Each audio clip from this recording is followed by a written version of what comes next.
जय। यह नाम नहीं इंसान का, यह नाम है भगवान का, यह काम नहीं इंसान का। यह काम है भगवान का। जय गुरुदेव।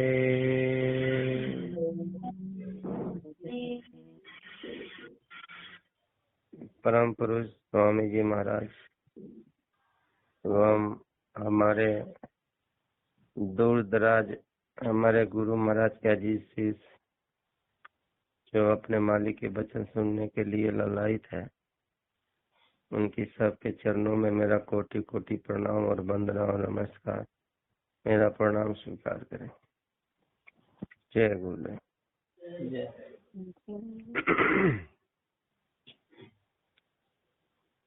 गुरु महाराज की असीम दया से आज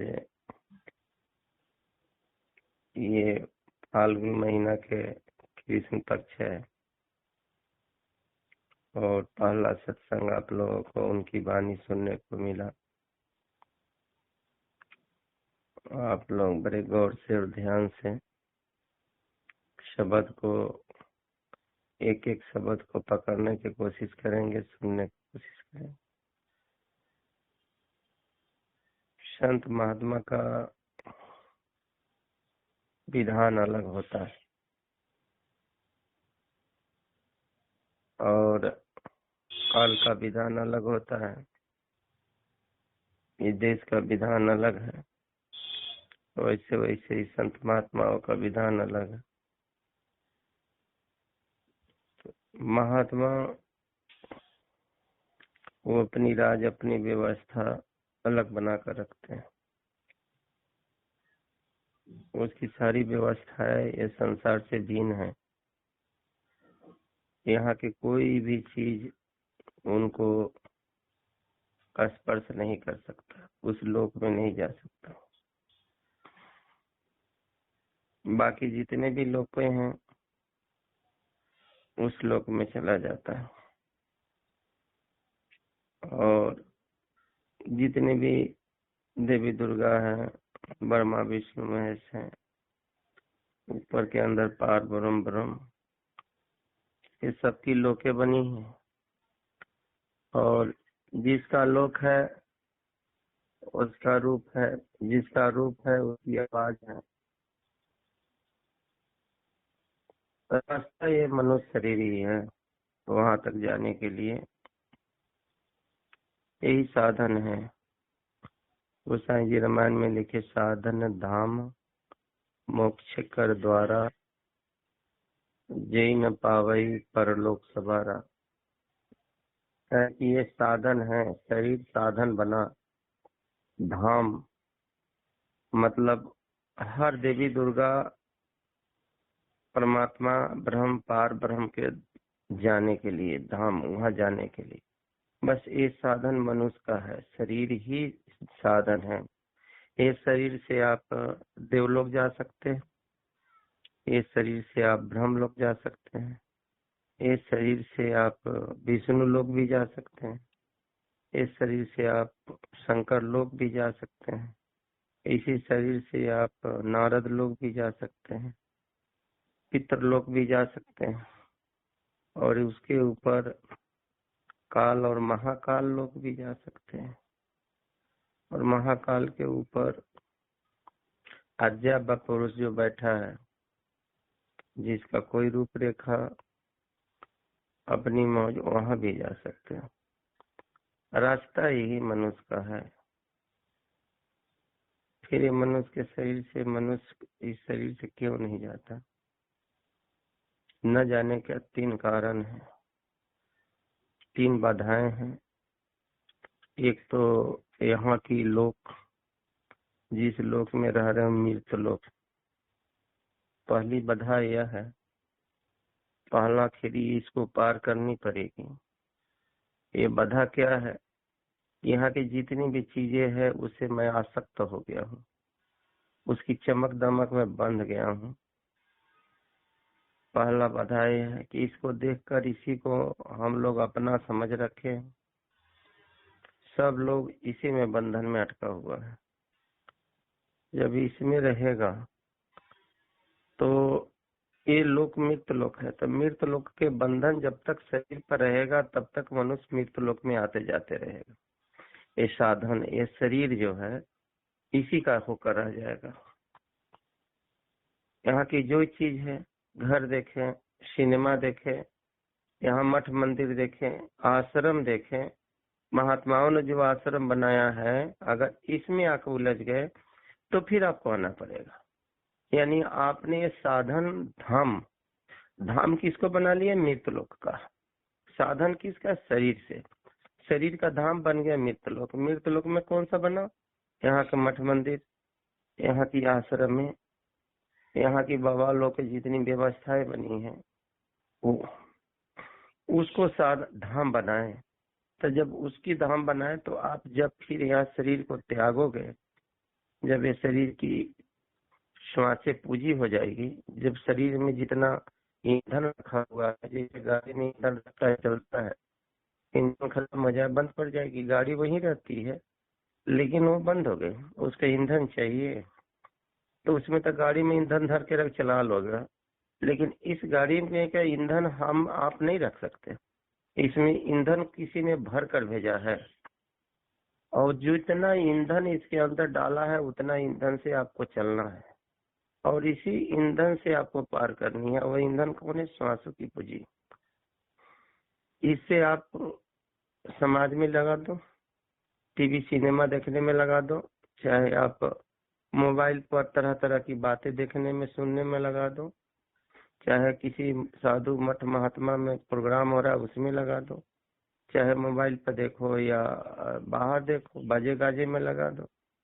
बस ईंधन जहां आप लगाओगे वहां ये गाड़ी वहां चली जाएगी। फिर इसका मालिक कौन है? जा कहाँ है? गाड़ी में तो बैठ गए, जैसे गाड़ी में बैठ गए, फिर वो ड्राइवर को बोले कि भाई चलो हम अनजान जगह है, मुझे घुमा दो, यहाँ घूमने की कौन सी ऐसी जगह है।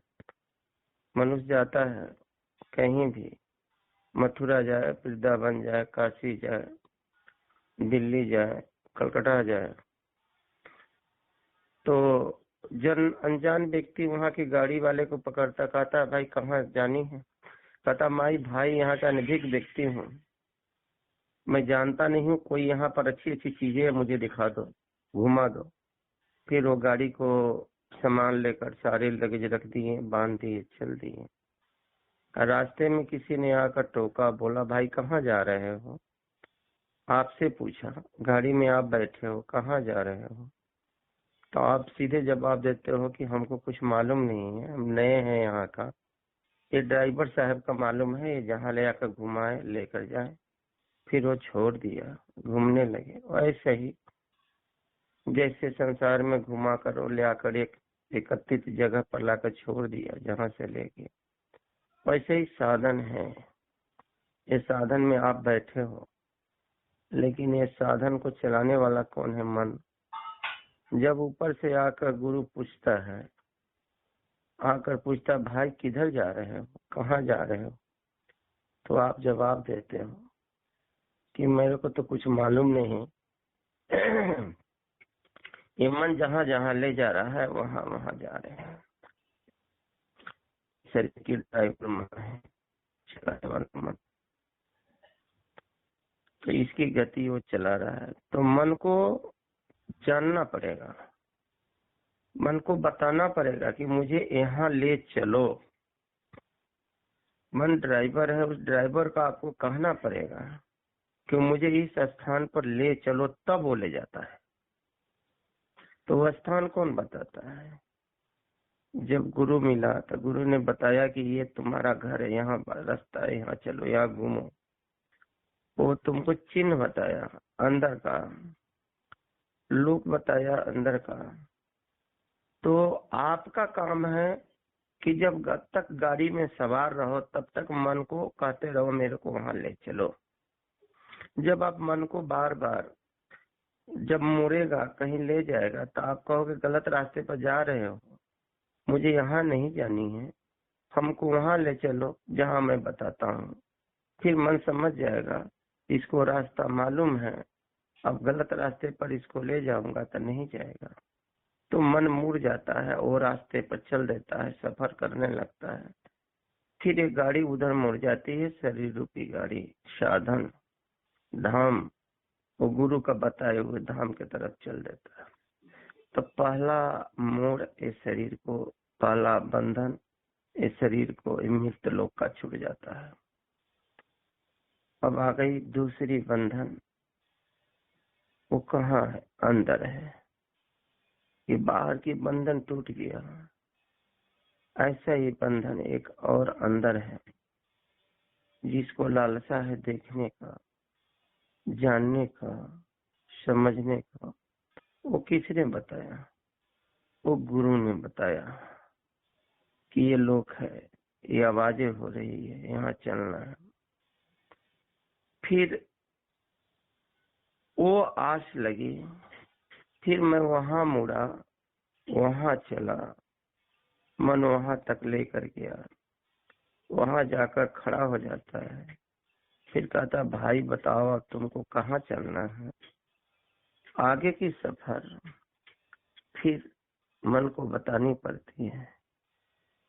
तो मन को आपकी जानकारी है, ये ब्रह्म है, ये पार ब्रह्म है, जो चिन्ह बताया गुरु, अगर उस मन को बता दिए कि यहाँ ले चल के खड़ा कर दो, वहां जाकर गाड़ी को रोक दो, बंद करो, वहीं आंख से रुक जाती, मन चुपने बैठ जाता है। फिर वहाँ दूसरी बंधन खत्म हो जाती है, वहां से तीसरी बंधन, वो बंधन है गुरु का। वहां से मालिक गुरु होता है, जो संसार में शरीर रूप में मिला रहता है, उसका मिलाप हो जाता है। फिर वहां से उसके साथ सफर करना पड़ता है। गाड़ियां जाकर स्टेशन पर रुक गई, अब वहां से एक्सप्रेस गाड़ी में बैठकर दूर की सफर करनी है। वैसे ही उसकी ड्राइवर अब गुरु हो गया।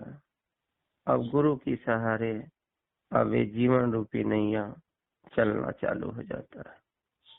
जब गुरु इस जीवन रूपी नैया को बागडोर अपने हाथ में ले लेते हैं, तो पहला सीढ़ी, पहला खिरी, पहला काम चालू हो गया।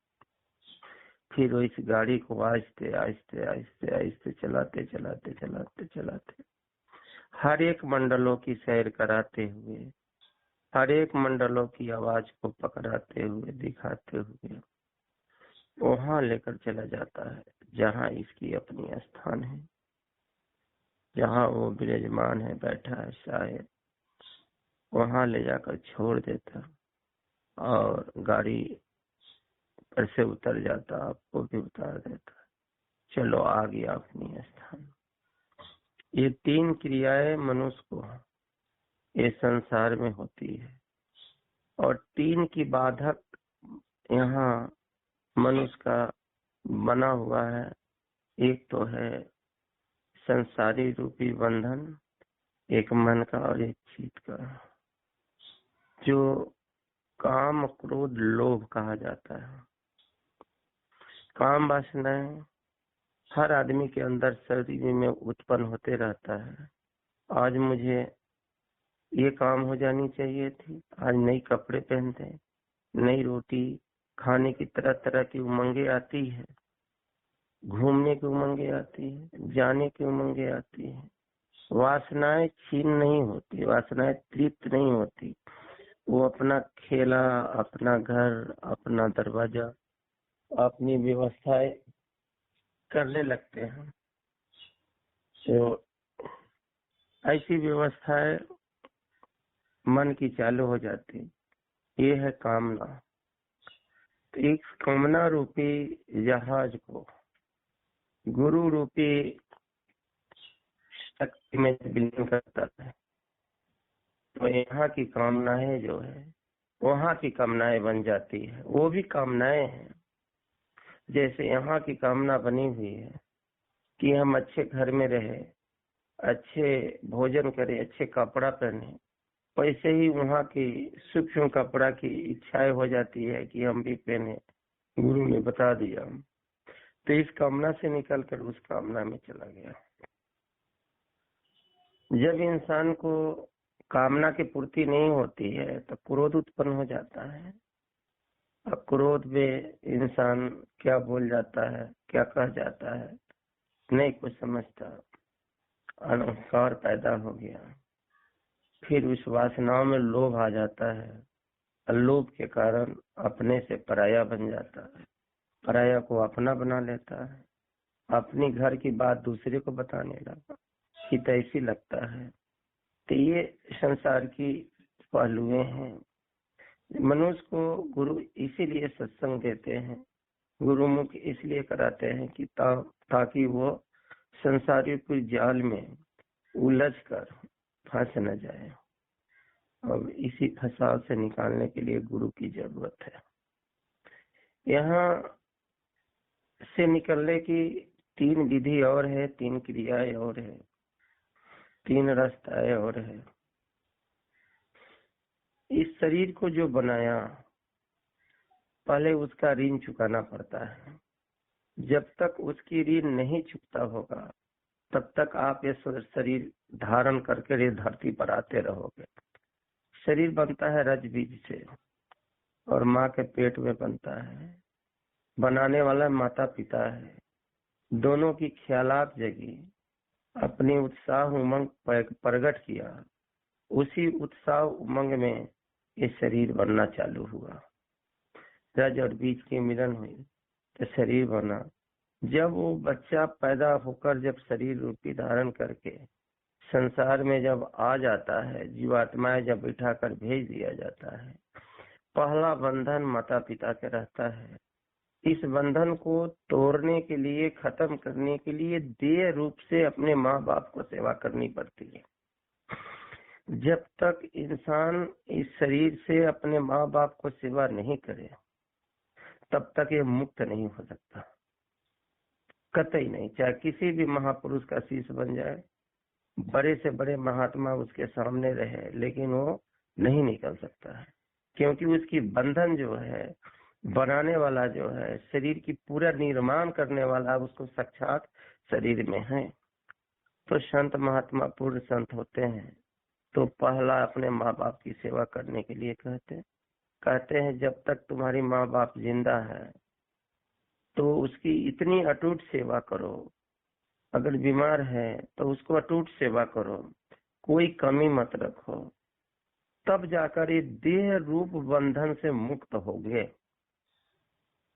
फिर ये देह रूप बंधन से मुक्त कैसे होगा? अपनी माँ बाप की सेवा कर कर। फिर देह रूप से जब मुक्त हो गए तब आ गए आत्म रूप में, मन रूप में। मन से अगर कोई खोटा कर्म किया है, मन से जो कर्म बना है करोड़ों करोड़ों वर्ष तक, ऐसे मन की दशा को महात्मा समझते हुए अपनी सेवा लेते हैं। वो मन को शुद्ध करने के लिए महात्मा उसे सेवा लेते हैं। उसे धन की सेवा लेंगे, तन की सेवा भी लेंगे, उसे साधन भजन की भी सेवा लेंगे। ये महात्मा के ऊपर निर्भर करता है कि वो कैसे उसे सेवा ले। जब उसकी मन के ऊपर दशाएं ब दशाएं करोड़ों वर्षों की छाप जब पड़ी है, उससे मुक्त करने के लिए महात्मा उसको तरह तरह का अपना काम देते हैं। कहते हैं बच्चा ये काम कर लो, ये सेवा कर लो, या भंडारा है इसमें सेवा लगा दो।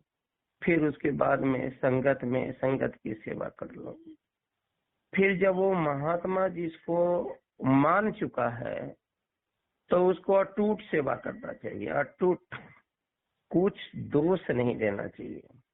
उसके ऐसे सेवा करे कि जैसे मैं परमात्मा की सेवा कर रहा हूँ, क्योंकि परमात्मा को तो उसने देखा नहीं, उसने गुरु ने तो बताया ऐसा रूप है, लेकिन कब देखेगा? उसी के माध्यम से, उसके द्वारा ही वहां जाया जा सकता। वो दरवाजा है, खिड़की है, गेट है। कौन? वो गुरु जो शिक्षा दिया, जो मार्ग बतलाया। तो उसकी हर सेवाएं, हर कामें अपना काम समझकर उसमें ये भाव नहीं रखना चाहिए कि हमको ये काम दिया, मैं थक गया करते करते। कभी कभी महात्मा जीवों को बहुत त्रास पहले देते थे, आज भी देते हैं, क्योंकि जीव अगर कोई धन से कर्म पहले से करते आ रहा है तो उसको इतना धन खर्चा कराएंगे कि वो टूट जाएगा। कहता है मैं इनके पास आकर बेकार फंस गया, लेकिन वो महात्मा चुपचाप काम कराते रहता है, चुपचाप उसकी मन की दशा की परत उतारते रहता है। तो जब उसमें ना हाँ कुछ नहीं बोलता है, कहता है कि हमारे को निकलना है, हमको यहाँ से जाना है, हमारे को दया गुरु दे रहा है, तब ये कर्म को अपना कर्म मान लेता तो उससे मुक्त हो जाता है। तीसरा कहते हैं कि पहले पितृ मातृ देव गुरु ऋण चुकाया, अब आ गया देव ऋण। वो होता है प्रकाश, वो होता है शब्द, वो होता है साधन। तो महात्मा तीसरा काम उसको देते हैं कि घर में बैठो 10 मिनट 5 मिनट आधा घंटा 1 घंटा अपना समय निकाल कर चुपचाप मौन हो जाओ, कुछ बोलो नहीं, कुछ कहो नहीं, कुछ समझो नहीं, मौन होकर वो 1 घंटा उस मालिक के हवाले कर दो, आधा घंटा उस मालिक के हवाले कर दो, 15 मिनट जो होता है वो मालिक के हवाले, जितना होता है मौन धारण करके उसमें विलीन होने की कोशिश करो। अब ये क्या हुआ, देव ऋण वो चुकता हुआ। फिर ये 3 मुक्त हो गया, मातृ ऋण, पितृ ऋण, गुरु ऋण, देव ऋण। जब वो साधन करता है, जब अपने आप को उसमें मिलाना चाहता है, जब उसकी ऋण, वो देव ऋण क्या है, यहाँ की पानी पी रहे हो, हवा ले रहे हो, प्रकाश ले रहे हो, वनस्पतियां खा रहे हो, अन्न खा रहे हो, ये देवताओं का घर का समान है। उसने ये बगिया लगाया है, फल उसने लगाया, झरना उसने बनाया, सारी प्रकृति के काम देवता ने किया, सब में वास किया है, पहाड़ पर गए, गंगा स्नान किए, सब ये देवता ने बनाया है। तो जब उसमें गए तो उसका चीज आपने ग्रहण किया, हवा लिया, वायु देवता है, अग्नि की ताप लिया, अग्नि देवता है, अन्न खाए, अन्न देवता है। तो ये सब ऋण चुकाने के लिए वो ध्यान पद्धति बनाई गई। महात्मा ने बड़ा सुलभ रास्ता बनाया। अब एक चीज जब आप करोगे, क्योंकि परमात्मा वो प्रकाश में है, जिसने बनाया उसका रहनी गहनी शब्द में है, उसमें है, तो जब आप उसमें जाकर साधना करते हो तो उसकी ऋण चुकता होती है, उसके जो लेन देन है वो चुकता होता है। अब पहला चुका दिया, दूसरा चुका दिया, तीसरा चुका दिया, चौथा चुका दिया। ये चारों ऋण जब चुक्त हो जाते हैं तो 5वां वो कौन है, अनहद, वो है आप। वो जो आपके अंदर जो बैठकर बोल रहा है, जैसे मैं सत्संग दे रहा हूँ, बता रहा हूँ, ये कौन है, उसी का डोर एक स्पीकर है, कंठ में लगा आवाज निकल रही है, अंदर से हवा ही तो आ रहा है। वो आप है, वो हर के अंदर बैठा है। तो हर के अंदर जो बैठा है, घर दिखाई दे, जो संत पूर्व कुछ वो दिखा देता है, समझा देता है, बता देता है। फिर वो जीव इस धारा पर दोबारा जन्म लेकर कतई नहीं आता, वो अपने घर को मुक्त हो जाता, अपने घर को, अपने देश को चला जाता। ये चुकता होता है ये नीचे से। तो महात्माओं ने जितनी भी व्यवस्थाएं बनाई हैं वो सब जीवों को उद्धार हेतु बनाए हैं। अगर अपने मन खराब करके उससे अगर पूछ दिए कि ये काम क्यों करते हैं, अरे नहीं वो तभी भी चले, महात्मा ने कह दिया बेटा जाकर झाड़ू लगा दो, अगर वो कह दिया कि महाराज जी हम झाड़ू क्या लगाए, हम दूसरा काम कर लेते हैं, बस बात कट गई, खत्म हो गई, उसका ऋण चुकता नहीं हुआ, फिर वो महात्मा के दायरे से दूर हो गया। महात्मा ने कह दिया बच्चा यह सेवा कर दे, वो सेवा चुपचाप नहीं कर लेनी चाहिए। कभी कभी महात्मा मौन धारण कर लेते हैं, जब धारण मौन कर ले तो उसमें आदमी बड़ा फंसाव में चला जाता है, मैं क्या करूं ना करूं, ये तो कुछ बोलते नहीं, ये कुछ मांगते नहीं, कुछ लेते नहीं।